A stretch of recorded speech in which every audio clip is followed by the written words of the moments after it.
So, in honor of upcoming Thanksgiving, which is a day that focuses on food, I thought I'd talk a little bit about the slow food movement, which talks about not just eating slowly, but more generally just trying to kind of understand and be more aware of how foods are grown and the cycles of foods and how you can eat things that are sustainable and more nutritious, but also tasty, and just being able to really appreciate that and not confusing, as they say, frenzy for efficiency.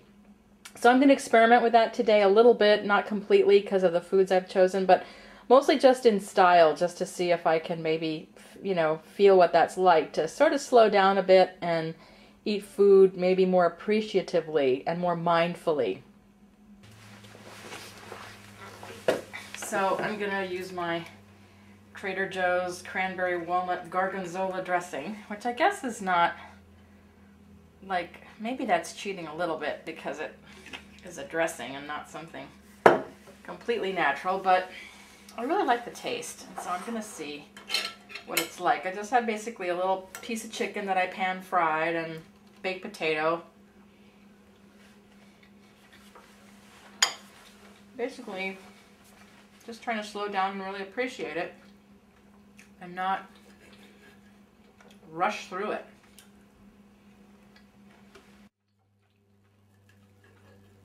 Apparently the slow food movement originated in Italy.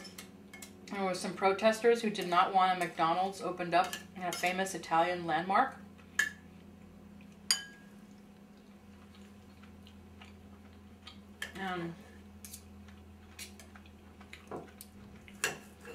So they came up with a manifesto that talked about trying to address some of these issues and rethink the way people eat. The slow food movement seems like a lot of things that we think about when it comes to weight loss and stuff like that. I mean, it's always so simple in terms of the equation. It's just so much harder to actually do it. It's not like there's this huge magic formula to it. So like with slow food movement, I could understand trying to slow down and really appreciating your food. That's pretty obvious, isn't it, in a lot of ways, but it's just much harder to do it when you don't have the time to just sit and eat, when you have a meeting, or your other meeting ran late and you've got to run to the next meeting, and it's going to be really hard to get through it unless you've had something to eat.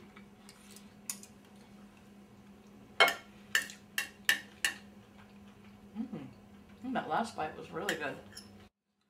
I think that it takes a certain amount of concentration too, because like, even though you don't hear me thinking, I start to think thoughts, and then you're not really focusing on your food anymore, so you start again mindlessly eating because you start thinking about something else, or at least that happened to me just now. You start thinking about work or what have you.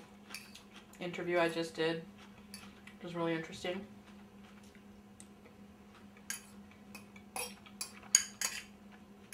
What people say about YouTube. Uh-oh. Am I eating too fast? Back to mindful eating.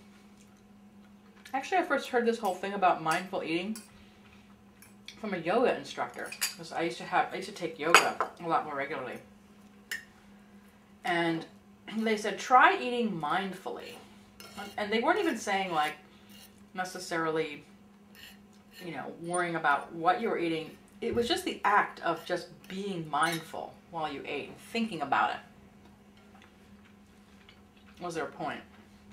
And it's just really hard, inevitably, when you're mindful like that, then you do start thinking about things more.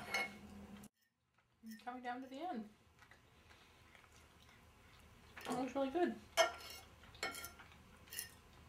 It's kind of hard to do though. Even though I was alone, I didn't think it would be that hard.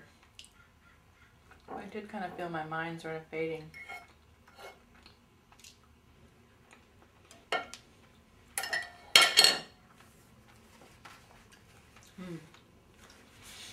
That was good.